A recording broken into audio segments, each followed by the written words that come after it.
നമസ്കാരം. ഒന്നുമല്ലാതായി തീരുമെന്ന് സ്വയം ബോധ്യമുള്ള ഒരാൾക്ക് രക്ഷപ്പെടാൻ എളുപ്പവഴികൾ പറഞ്ഞു കൊടുക്കുന്ന ഒരുപാട് സിനിമകൾ നമ്മൾ മലയാളത്തിൽ കണ്ടിട്ടുണ്ട്. അത്തരമൊരു പൈങ്കിളി സിനിമാ കഥയെ വിജയകരമായി ജീവിതത്തിൽ പകർത്തിയ വ്യക്തിയാണ് പിണറായി മരുമകൻ റിയാസ്. ഞാൻ ഇദ്ദേഹത്തിൻ്റെ പേര് മുഴുവൻ പറയാത്തത് മനഃപൂർവ്വമാണ്. കാരണം മഹാനായ ഒരു പ്രവാചകൻ്റെ പേര് കൂടി ഉൾക്കൊള്ളുന്നുണ്ട് അതിൽ. അതുകൊണ്ട് തന്നെ ഈ പറഞ്ഞ പൈങ്കിളി സൃഷ്ടിയോട് ആ പേര് ചേർത്ത് വിളിക്കാൻ ഞാൻ ഒട്ടും ഇഷ്ടപ്പെടുന്നില്ല. ഒരു കഴിവും തനിക്കില്ല എന്ന് സ്വയം തോന്നുന്നവർക്ക്, അല്ലെങ്കിൽ മറ്റുള്ളവരുടെ തണലിൽ എന്തെങ്കിലും ആയിത്തീർന്നവർക്ക് കഠിന പരിശ്രമത്തിലൂടെ ഉയർന്നു വരുന്നവരെ കാണുമ്പോൾ പുച്ഛമാണ്. ആ പുച്ഛം മാത്രമാണ് ഇന്ന് റിയാസിൽ നിന്നും പ്രതിപക്ഷ നേതാവ് വി ഡി സതീശനെതിരെ ഉയർന്നു വന്ന വാക്കുകൾ. അത് അരിയാഹാരം കഴിക്കുന്ന മലയാളികൾക്ക് വളരെ എളുപ്പം മനസ്സിലാവും.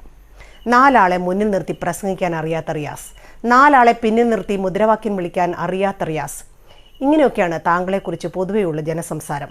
പിണറായി എന്ന ഭീരുവായ മുഖ്യമന്ത്രിയുടെ കുടുംബബലത്തിൽ മന്ത്രി കസേര കിട്ടിയപ്പോൾ മാത്രം ശബ്ദം തിരിച്ചു കിട്ടിയ റിയാസാണ് വി ഡി സതീശനെ പരിഹസിക്കാൻ ശ്രമിക്കുന്നത്. ആര് പറഞ്ഞു റിയാസെ വി ഡി സതീശന് UDF-ൽ വിലയില്ല എന്ന്? KGF എന്ന ബ്രഹ്മാണ്ഡ ചിത്രം പറഞ്ഞു വെച്ച ഒരു ഡയലോഗ് കടമെടുത്ത് പറയട്ടെ. മെറിറ്റിൽ വന്നവനാണോ വി ഡി സതീശൻ? അല്ലാതെ താങ്കളെപ്പോലെ അമ്മായിച്ചൻ്റെ സ്ത്രീധന തുകയിൽ ബാക്കി വെച്ച സ്വർണ്ണ തൂക്കത്തിന് മന്ത്രി കസേരയുടെ വിലയിട്ട് നെപ്പോട്ടിസം വഴി വന്നതല്ല പ്രതിപക്ഷ നേതാവ്. നല്ല പൊന്നും വില കൊടുത്ത് കൂടെ നിന്ന് ചേർത്ത് പിടിച്ച് തന്നെയാണോ UDF ബഹുമാനപ്പെട്ട പ്രതിപക്ഷ നേതാവിനെ ആദരിക്കുന്നതും കൊണ്ടു നടക്കുന്നതും?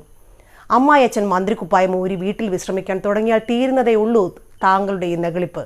കയ്യാലപ്പുറത്തെ തേങ്ങ പോലെയാകും പിന്നെ താങ്കളുടെ ഗതി LDF-ൽ. അതുകൊണ്ട് തൽക്കാലം മരുമോൻ മന്ത്രി അമ്മായിയച്ഛൻ്റെ സ്തുതി പാഠകരുമായി നല്ല ചങ്ങാത്തത്തിൽ നിന്ന് ആ കസേര പോവാതെ കാത്തു സൂക്ഷിക്കാൻ ശ്രദ്ധിക്കുക.